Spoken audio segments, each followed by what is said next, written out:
Daniel chapter 3.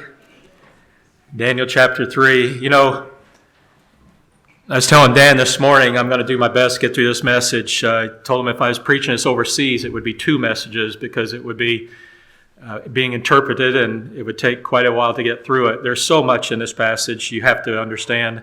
Just some wonderful, wonderful truths. But let's not take it as just another cool Sunday school story. You remember how it used to be taught in Sunday school, and all you ever pulled from it was just the excitement that, you know, some guys were throwing the fire and they didn't die, and you know, you made your little Sunday school picture, colored some fire in there, and man, there's so much more to this story than what we, learned about so many years ago. What we know, though, to be true is regardless of what time we're living in, regardless of the age, regardless of the corruptness that's going on around us, God is still looking for faithful people that will stand up, that will stand out, and serve Him with all their heart, soul, and life. You know, in chapter 2, Daniel had interpreted a dream of the king, and he tells the king that the God of heaven has set Nebuchadnezzar up to rule and reign at that time. But that there's going to be a time in the future when his kingdom is going to fall and another kingdom would be set up. And then that one would fall and another kingdom would be set up, and then that kingdom would be split. And then there would come a day when God was going to come and He was going to rule and reign in righteousness forever and ever. And you would think that Nebuchadnezzar, in hearing this, and understanding, Daniel said, this is what the God of heaven is saying concerning your dream, that would humble him.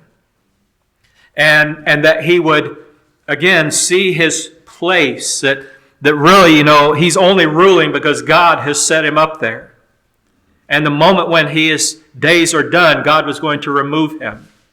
That's true about any place of authority, any position of authority. We even talked about that in Psalm 144 this past week, about David, who was a man of God, and he was a leader of men, and yet he understood that it was by the grace of God that men actually followed him. That it wasn't because of how great he was, but because God caused the people to follow. And he was thankful for that. And any person in any kind of leadership that has people that will follow needs to thank God for it. Because people don't follow naturally. And so here he is, and his testimony initially looked like, in verse 47, that he had repented. There was real repentance there. But it appears that over the time, Nebuchadnezzar's heart sort of, changed. There are times when it appears, people will shed tears, they'll walk an aisle, they'll make decisions, and they'll make all kinds of promises, but they're all based on emotion, and spiritually nothing has really changed. And apparently as time passed, that's what's happened to Nebuchadnezzar. He became more and more impressed with himself. And so he built this 90-foot tall statue out in this area, this desert area there, and he insisted that people would bow down to that statue in honor to him. And like I said, as this time went on, he seemed to lapse into this arrogant rebellion against God and ultimately against God's people.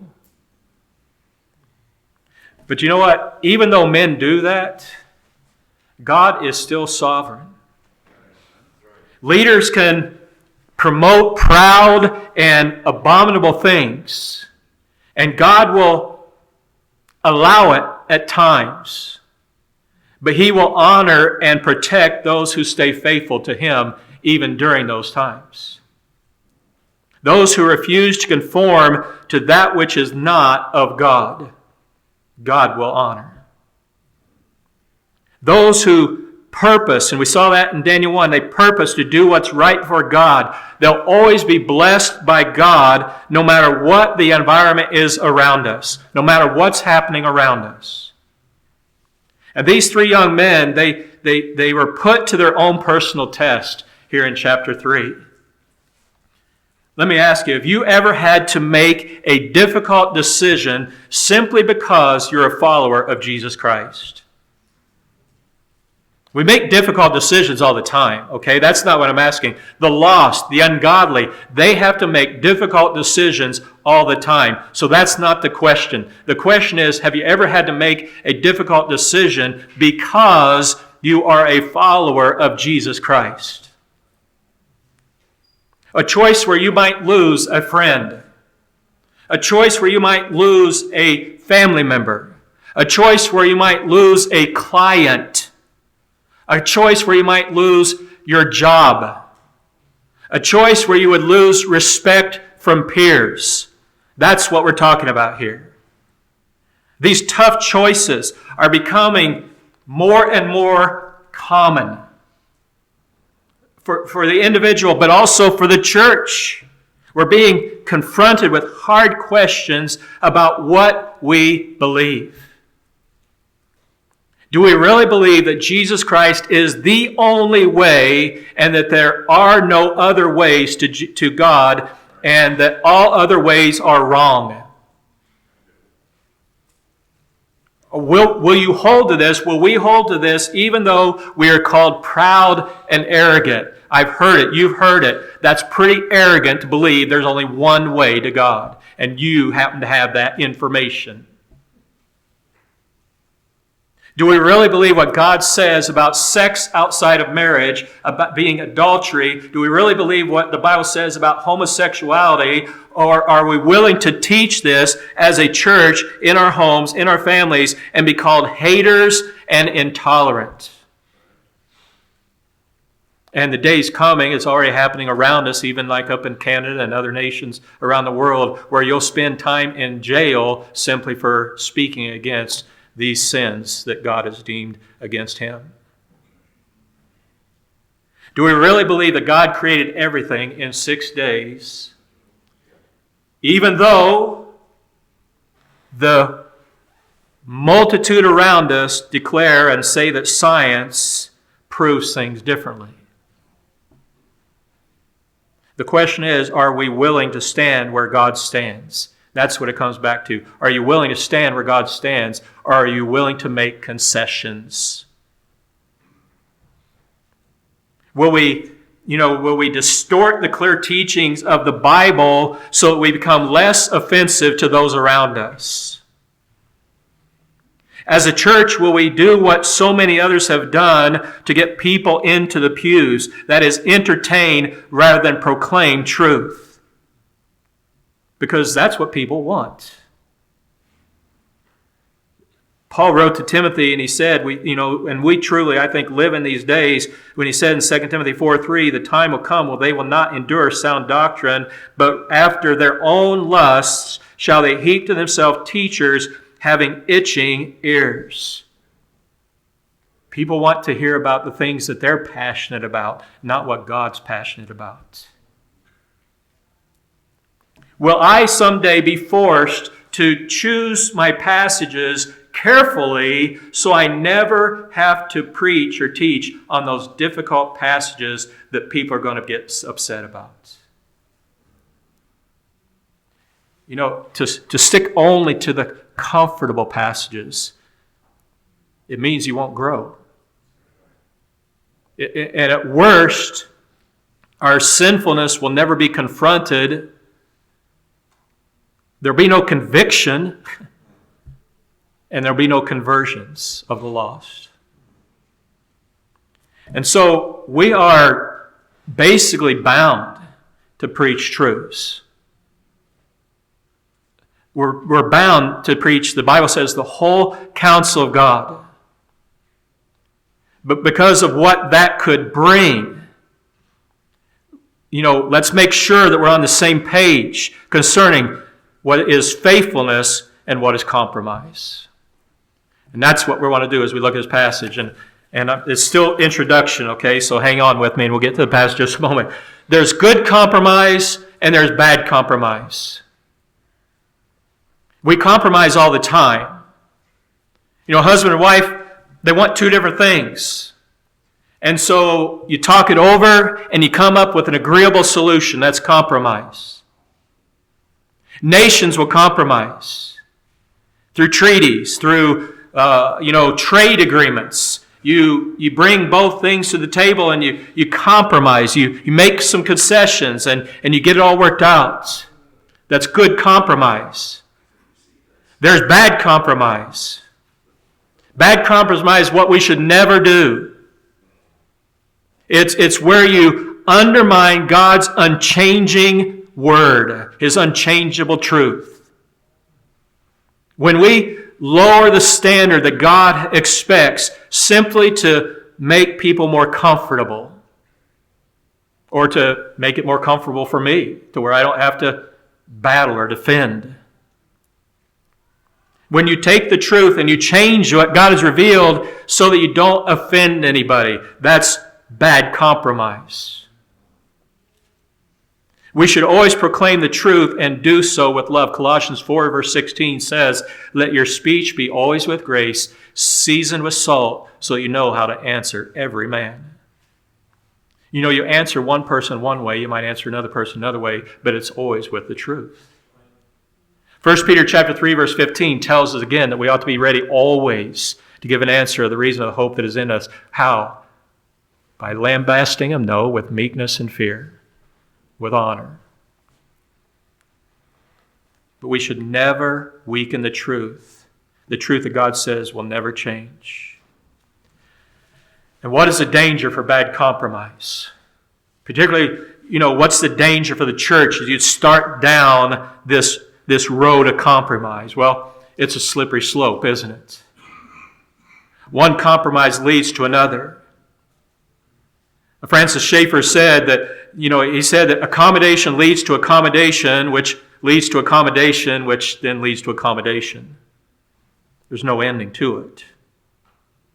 There's always someone that wants to be accommodated. Have you noticed that?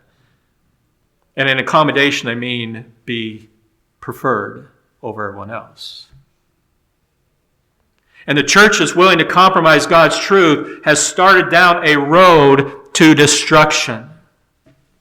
Remember Revelation chapter 2, verse 12 through 17, you read about how the believers in the church of Pergamum, rather than go through persecution, it says they saved themselves from persecution by bowing to the idols. The church is doing that today. Churches are doing that around the world today. They're bowing to idols to keep from having to lose the offering, to keep from, disappearing. But you know what? If I see people, they'll say, or these travel agents will put out these things about taking a tour to see the 7 churches of Asia Minor. You know what you see when you get there? A few rocks tumbled on the ground. Church that doesn't hold to the truth disappear. No matter what you think as a man with your worldly understanding can do to keep that church going. And so what we see is pressure to compromise is very intense today. It's intense for you as an individual, but it's also intense for the church. And so to help us stand, we need to look at these 3 young men, Shadrach, Meshach, and Abednego, and we'll see the choice that they made, that they're confronted with, and then the choice that they actually chose to make. And Lord willing, we'll learn from them, and it'll help us choose correctly, and also see the blessings that takes place when you do choose God's way. So look at verse 8, chapter 3, begin at verse 8. We're not going to go back through and read this, so we won't have time to do that. We've read it already. But we see that King Nebuchadnezzar had a very lofty view of himself. And he wanted others to have that same lofty view of himself. And so he built this 90-foot tall statue, about 90 foot tall, from what we understand of those cubits, of himself. He set it up out in the plain of Dura, and he decreed some very simple rules. Whenever you hear the music play, you fall down and worship the image. Okay, it's pretty clear, right? No question. You fail to do this, and we will cast you into the fiery furnace. 2 rules, basically. And so they that first day, they do that test run, or that initial of doing it for the first time, and they play the music, everybody hits the ground, they worship the golden image, everything seems to be good in Babylon. But suddenly, things get tense. Because word comes to Nebuchadnezzar, and again, what is it? There's this pocket of people that aren't happy that these Jewish men have been rising up through the ranks, and so we're going to try and get them in trouble here. And so they come to Nebuchadnezzar and they tell him that these 3 young men, there in verse 12, refused to bow. Nebuchadnezzar's action isn't very good. Verse 13, it says, his rage and fury. Okay, that's what he thought about their refusing to bow. And he gives them a second chance. And he repeats all what they were to do, and he says, submit to me right now, and you will live. Refuse, and you will die. Okay? Oh, and by the way, don't deceive yourself into thinking that your God can save you, because He can't. That's what he's telling them. Believe me, refuse to bow, you will die. Now that's some pressure. Okay, that's some serious pressure. So what will they do? What would you do? You say, well, many people say, I do exactly what they did. Folks, you may not know until you're put in that position. What would the church do? Well, the young man chose the only real option, and that's the way they said it. The only real option for them, for the believer, for the church, was to not bow. We will not bow. No compromise. The king wants an immediate response. Hear the music. Drop to your knees. What he got, though, was an immediate refusal. Verse 16. Shadrach, Meshach, and Abednego, they answered King Nebuchadnezzar, and they said, "O Nebuchadnezzar." Basically what he's saying is, we have no need to answer you in this matter. They're not, I've got a note in my Bible that says they responded not arrogant or brash. They just said, there's really no discussion here. We don't have there's not an option here. We can't bow. We won't bow. We're going to be faithful to our God. We choose to follow God no matter what the cost. We have one Lord that we will bow to, and that's not this idol, and it's not you, King. And it's so important that we understand and see their thinking process in all this. What is it? Verse 17. They had no doubt that God was going to deliver them. That it would be no problem for him. Nebuchadnezzar said, don't even think about it. Your God can't do it. But these men said, He will. They were just as sure as Nebuchadnezzar was that He wouldn't. And so, God will deliver us. But listen, they also understood the way He delivered them might not be the way that they're thinking. It might not be to actually save their lives. He may deliver them another way by allowing them to die. We've shared this many times before. Martin and Gracia Burnham that were captured in the Philippines by Abu Sayyaf. And Martin was killed. Gracia lived. And Gracia's own testimony was, we were both delivered that day. Me from the hands of the enemy. Martin, my husband, up to be with the Lord. If He saves us from the furnace or not, it's His choice. That's what they're saying. It's His choice. But know this, we will serve Him. No compromise. Like Job in Job 13:15, though he slay me, yet will I trust in him. And we've arrived at such an important part of the lesson here. Because here we see what faithfulness is. What true commitment and obedience looks like. Do you think you're faithful? Do you think you can be trusted, that you keep your commitments, that you walk in obedience?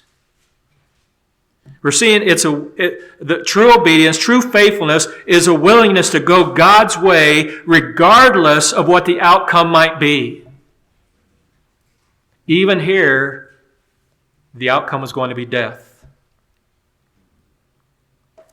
Our obedience will never be consistent if it is based on convenience or personal advantage.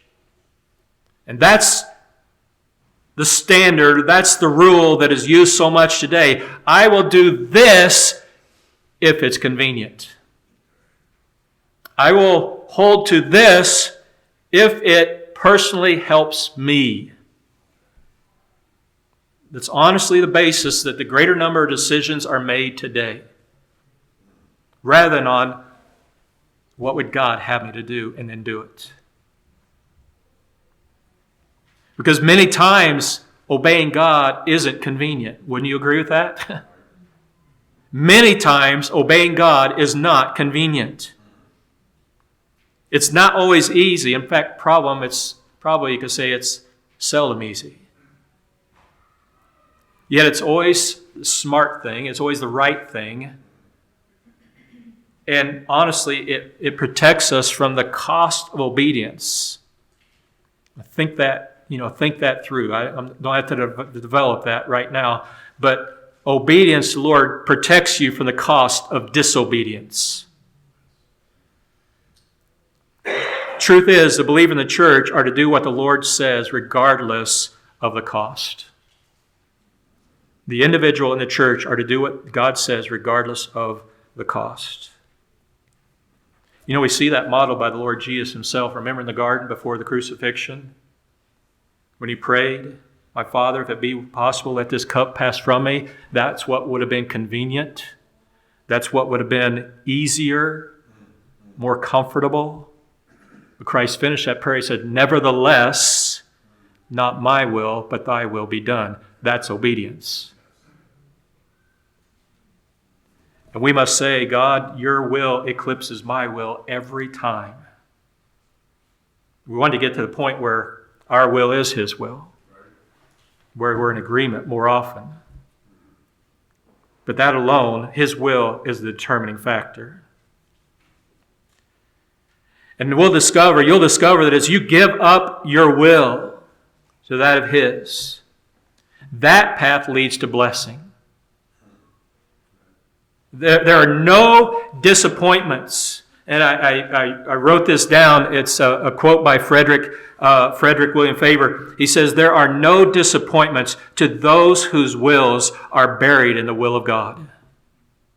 There are no disappointments to those whose wills are buried in the will of God. And because true obedience is necessary, but it can be extremely hard at times. Again, let's learn a couple of things from these young men. And I think we'll see really some principles of commitment that take place in their life. And the first one is having a settled priority. Okay, just have a settled priority in your life that God comes first. God is first in all things. You say, that's simple, Pastor. I still think you ought to write it down. That God comes first in all things. Hold your place in Daniel. This is the only time I'm going to go outside of this passage. But Daniel, go to Colossians. Colossians chapter 1.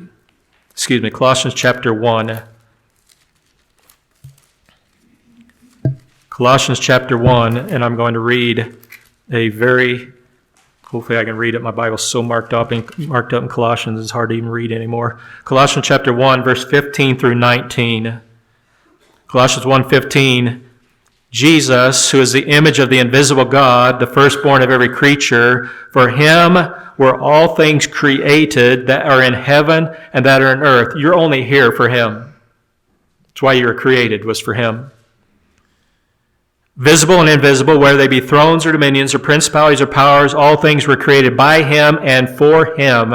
And he is before all things, and by him all things consist. And he is the head of the body, the church, who is the beginning, the firstborn from the dead, that in all things he might have preeminence. What's that mean? That he would be first. Not second, not third, not somewhere on down the line, but that he would be first. For it pleased the Father that in Jesus should all the fullness dwell. Go back to Daniel 3. See, that's the simple biblical principle. That's the foundational truth that for your Christianity to work, that has to be present. Because if you can't live the Christian life if you're trying to put yourself first. You'll fail every time. It'd be useless. Sometimes I think, don't even tell someone you're a Christian by the way you're acting. And the law that these young men were applying, okay, so they didn't think, okay, what's the principle? God first in all things. No, they were applying the Word of God. Deuteronomy 6:5 says, thou shalt love the Lord thy God with all thy heart, with all thy soul, and with all thy might. That's saying you put God first. Is what they're doing. That's how, how the believer shows God that he is first, is by obeying him. That's what you have in Daniel chapter 3. These men decide to love God supremely and not love themselves first or supremely. And you can tell they do by the actions, the choices that they make, their obedience. John 14 verse 2 says, whoever has my commandments and keeps them, he it is that loves me. We have his commandments. You and I, you're holding it in your lap right now. You have his commandments, but are you keeping them? He's saying, if you don't keep them, don't tell me you love me. Where did this type of commitment start in their lives? And again, listen, because this is very important. Where did this commitment to obey God, to be faithful to God, where did that start? I can tell you where it didn't start. It didn't start in chapter 3 when they were faced with the fiery furnace and they had to, in that moment, make a split decision if they were going to bow or not. It began way back in chapter 1 when the Bible tells us they purposed in their heart to do right. And then every decision after that, they purposed in their heart to do right. You're probably not going to make the right decision if you wait till you're faced with a life and death situation. It began way back in chapter 1, that simple everyday matters of the food and the drink. In Daniel 1, here you had these Jewish teenagers that are ripped from their homeland. They're taken captive in Babylon, the cream of the crop, the smartest, most good-looking, intelligent, taken captive, most potential for service. That place where people tell us that and we sort of get big in the head and we start thinking we're pretty important here. And one way that the king wants them to become his own, really. He wants to make them his loyal subjects. And so he starts doing things that can seduce them into, making them be very loyal. And so he says, you can have all the pleasures of the king. Have this good food, eat this, drink the same wine that comes from my table. It'd be very effective, I think, a very effective way to do this, to, tasting the good life of Babylon, and so that they sort of forget about their days back in Israel. And most of the captives, from what we understand, they were all for this. They just did it. As long as we're here, we might as well enjoy the good food and drink the fine wine. But Shadrach, Meshach, and Abednego, they saw that as compromise. They saw that as against God. And so they would not eat or drink. And you say, that's such a small thing, but it's those small things that add up and allow us to then, when we're faced with the big thing, to do right. That was the beginning of something. If they had given into that, it would that would have been their slippery slope, their snowball right there to just go farther and farther. Well, we did this and we sort of got away with it, so I can do this and then I can do this. And accommodation leads to accommodation, which leads to accommodation. But they want to honor God and stay as far as possible away from the danger of compromise. And God blessed them. And God gave them strength. He gave them energy. He gave them health. He raised them up through the ranks and promotions. They became leaders. And we need to acknowledge how powerful that simple commitment in everyday matters is. Faithful in the small things, you'll be faithful in the greater things. And that is because why? It establishes a pattern of righteousness. It establishes a pattern of putting God first that then we practice day in and day out, moment by moment. That God is going to be preeminent in my life. He's going to be preeminent in my decision making, my choices that I make. And since they'd already settled this long ago and been practicing and living it out daily for a few years here, when they come to this major situation, this major decision, they really didn't have to think about it that long. In fact, it appears that they didn't think about it at all. They just made the right choice, made the right decision. And so we could say that those day-in decisions that we make sort of prepare us for the furnace days, the fiery days, the fiery trials. How I work, how I treat my wife, how I parent my children, how I spend my time choosing to live in a way that honors God, that pleases God every moment of every day, so that when that choice comes to speak truth or deny it, it won't even be a question. I'm going to do what's right.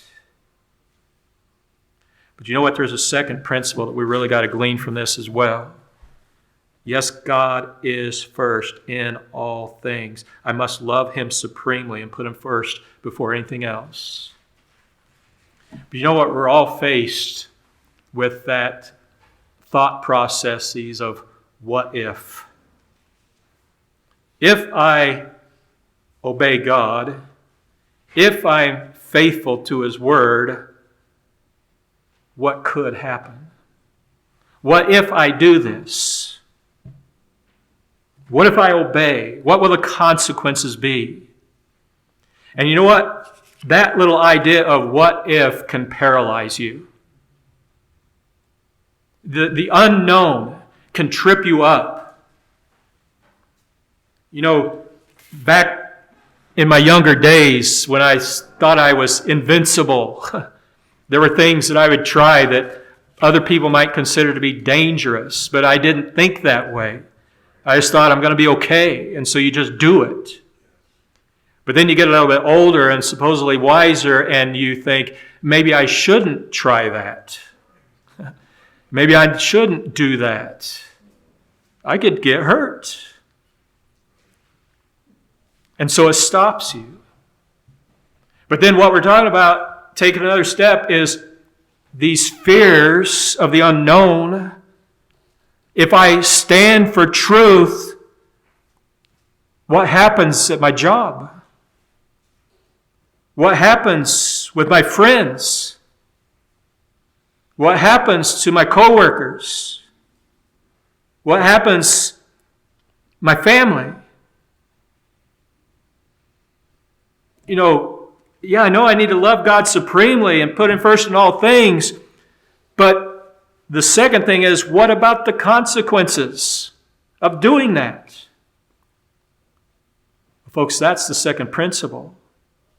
Let God handle the consequences of your obedience.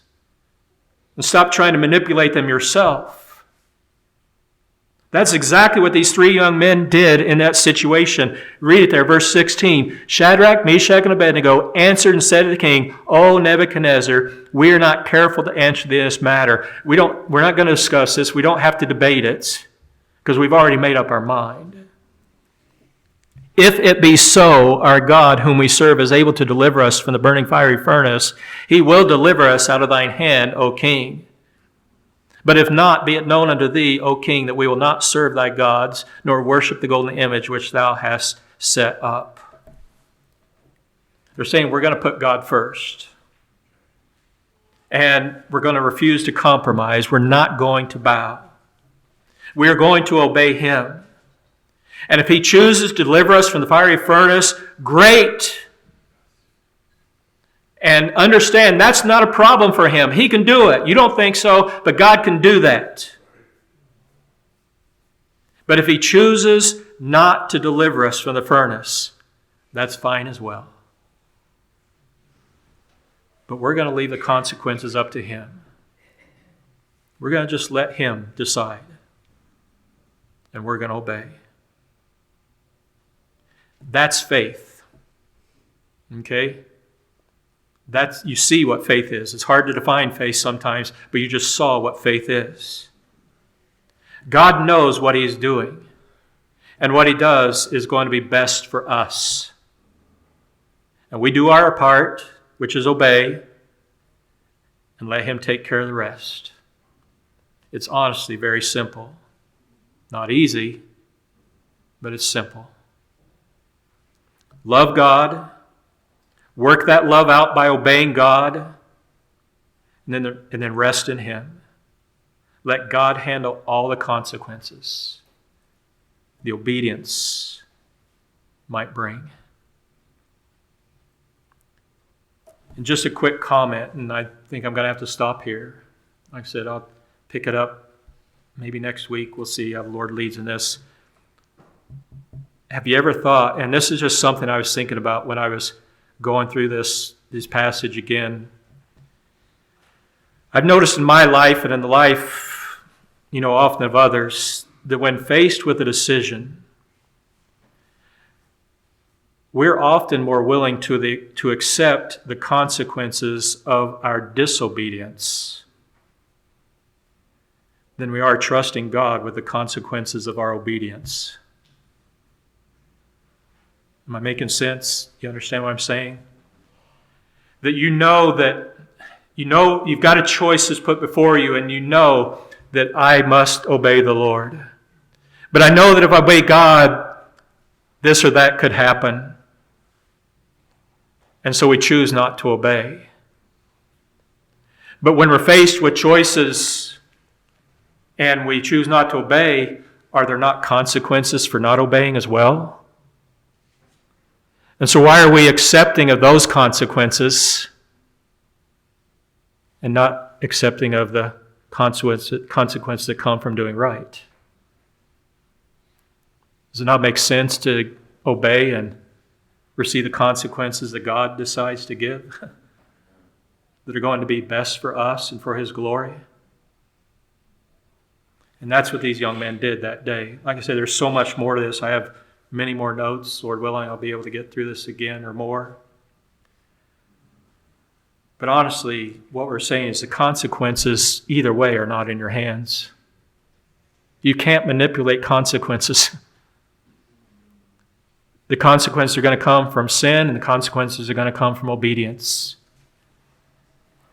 Because if you say God is in control, it means God is in control. And we have to trust that God knows what's best.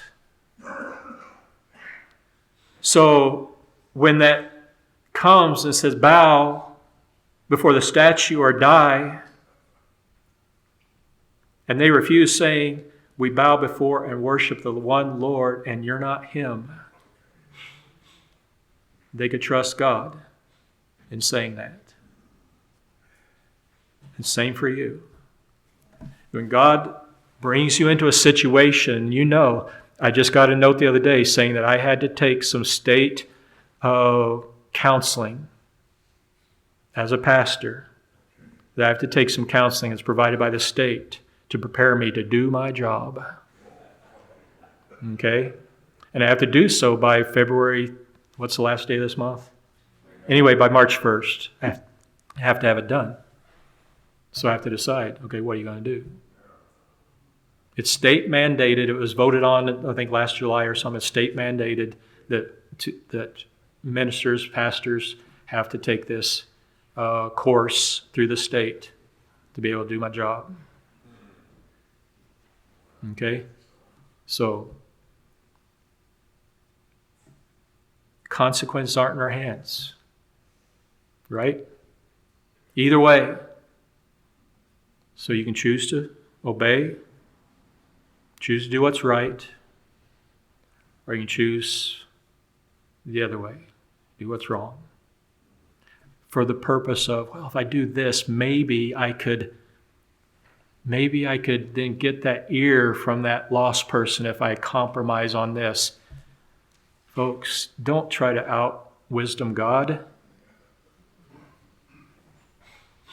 Don't. We can't.